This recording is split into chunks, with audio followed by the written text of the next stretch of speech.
Welcome back, everyone. Today we're going through Dragon 24. We're doing speed runs without legendary champions. No bad Alcazar. Of course, we've got Seer in here for a speed run. And if your Seer is not as strong as mine, do not get discouraged. At the end of the video, you're going to see all their stats, all their masteries, but you're also going to see a run where we use a whole bunch of buffs in here. It's not this exact team, but it's still only a minute and 30 seconds to get through here. A lot of people are farming 24. We've got 2x speed drops tonight, so you're going to want to get a good team to farm 24, to farm 25 if you want to, and this is the team right here for 24. A very fast team to where we don't have to bring in those bad Ls, those Dracos, those Lydia, Venus, or anything else. We come in here, we drop these waves.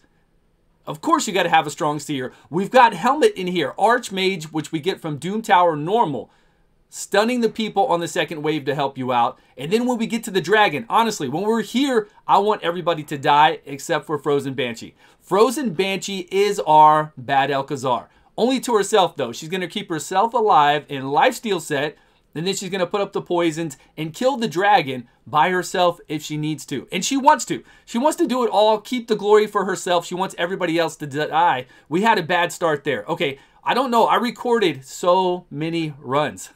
So many runs, but I still think we're going to get a fast time even though we got stunned here. And look out for my second video I'm going to have come out tonight with Ghostborn to make sure that you have 100% clears and we get well under a minute run times with Ghostborn. Really, really good. You don't need any other legendary champion, just Ghostborn again with Frozen Banshee. That's going to be the next video tonight. So there we are, a minute and 3 seconds. I did some auto runs while I was taking care of some other things. Here are some of those auto runs, going through the waves.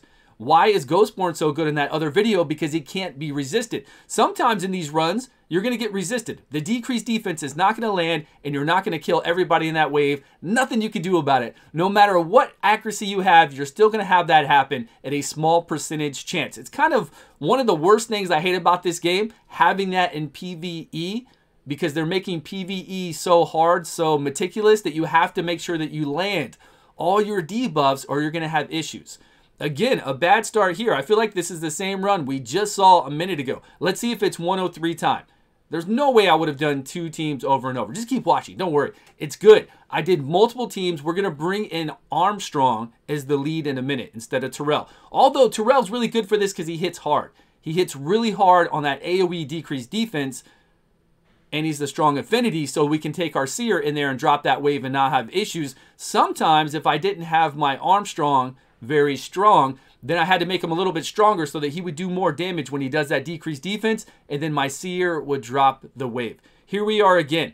If everybody would have died and we only had Frozen Banshee, the run would be faster. So 103 was right. Now we're at 117. We're still going through this cooldown, and you're going to see another run with this team again or Armstrong. Okay, one more with this team. I apologize. A lot of runs with this team just to prove to you that it's not a fluke and that it will win. Look at that. Archmage level 50 coming in and wrapping up this other team. Does he need to? No, but it does help you out in case something falls apart. It'll help you control that wave. Of course, the first wave is going to go down relatively easy. It's always that second wave that might get you. You might not be prepared with your abilities. You might not be ready to go, and at least then Archmage will have that ready. And then hopefully your other teammates will be able to do what they need to do to control that wave if we had anything mess up. Because I have had plenty of mess ups going through all these. I've ran so many runs this morning, and the event's not even live. So I ran all these runs, and whenever I did mess up, sometimes we would fail, or sometimes we'd be able to pick it up, and it would take a run of like a minute and 40 seconds, a minute and 30 seconds then, or maybe even a minute and 50 seconds, but at least we completed it, and then we're getting all these other fast runs. These are back-to-back right here to show you at the bottom. 4 of 30. After this, we're going to do, I keep thinking Neil Armstrong. We're going to do, what's this? Deacon Armstrong. We'll do Deacon Armstrong in the same exact team. Of course, Ugo, I tried out Ugo, works perfectly. Duke the Pierced will work here as well. Anybody with the AoE decreased defense, you actually don't need decreased attack because like I said, if everybody dies, it's good. It's good for us. It's faster runs. And our girl here, Frozen Banshee, is not going to fail. She's not even over 200 speed. She's just got lifesteal on. And she's going to do everything she needs to make sure that you win as long as you get her to the dragon. And she's her own little personal bad L with all her heals off of lifesteal along with War Master procs, and then putting up the poisons to kill the dragon solo. And Deacon here is going to do a great job because he's going to get a leech up for us as well. Turn meter reduction. Here we go. Now, if he's not strong enough right there, then that's what will happen, right? That girl will be there because defense is so high on these new dungeon waves. The defense are crazy high, so it makes it harder to take them down. Wave 2, not so much of a problem here. We're getting more damage now that our seer is ramped up. So we're here. Now everybody can die, and then let Frozen Banshee take care of business. I think this run's going to be, I don't know, I got a crazy run. I'm telling you, I don't know, well, I know why, but I got a crazier run in the next video you're going to see, where we just bring in the Ghostborn. We never fail. We never had to worry about failing, and it was so fast. So incredibly fast. And we brought Frozen Banshee as well. There we go. Frozen Banshee gets up the poisons. I mean, this is traditionally how we beat the dragon anyways. We just put poisons up there and killed it with the poisons because now we can't do as much damage. We're capped on enemy max HP with our Cold Hearts, with our Royal Guards. And then remember, we've got one more run after this, and I think we bring in a Royal Guard. Do we bring in a Royal Guard on this one? Maybe not. I did a lot of runs. I did bring in a Royal Guard. I took out Seer, so if you didn't have a Seer, you could see that. But then I was like, you know what? I'll save that for another video. I'll do another video of Dragon 24 because a lot of people want to do 24. It's the best for your energy, and you still get really good artifacts there. Super good artifacts, so everybody's kind of trying to farm 24. Here we are with 2. So if your Seer is not that strong, we brought in Mausoleum Mage and Archmage. We're talking a crazy amount of buffs for your Seer to eat. And of course, we have a shield set on our Mausoleum Mage. We had a shield set before on Renegade if you weren't paying attention to give us that. I mean, that's just, this is standard Seer stuff. So I forgot to tell you about it because I've done it in so many videos before. But if you've never seen Seer before, we had the shield set on Renegade, and now we've had a shield set on Mausoleum Mage.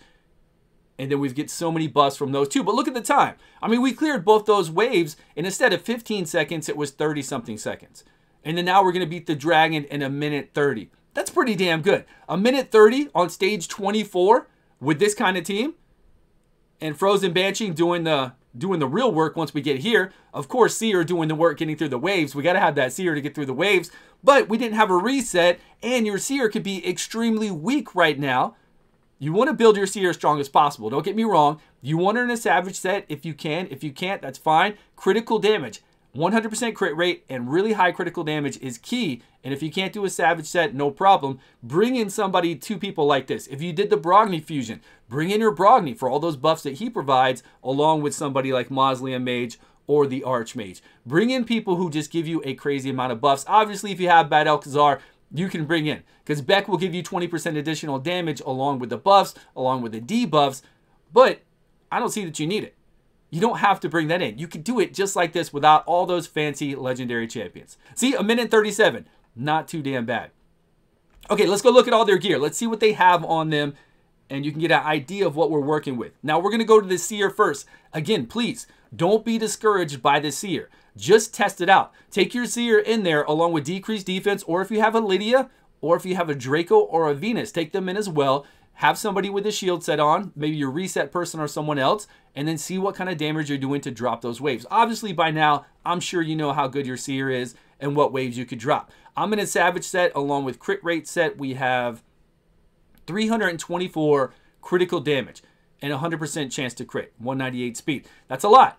324 is a lot. I used to have her at 261, and then since they incorporated these new stages, I've made her much, much stronger. And then we always go down. For your Seer nowadays, always go Flawless Execution. I don't care what videos you've seen or what you've looked at. Never go Helm Smasher with your Seer, especially now that we have stage 21 through 25 dungeons. Just do not do it. Just try to get her as much critical damage as possible. Mausoleum Mage here. He's not really rocking any kind of masteries. We just got 218 speed. He's in a shield set. Nothing fancy with him. We're just using him for his buffs. I used Ugo before. Again, nothing fancy with her. She's in a regen set, 227 speed. You didn't see ones with Ugo, but I'm just showing you really quick. We also used, where is he at? We used Terrell here. Terrell is in that set, 203 speed. He's rocking a lot of resistance, a lot of accuracy, but we don't need that. He's only needing that for the Ice Golem when I was playing around with him, but he's here to just do damage, right? Get that damage in there. We also do have War Master. We come down here to Master Hexer.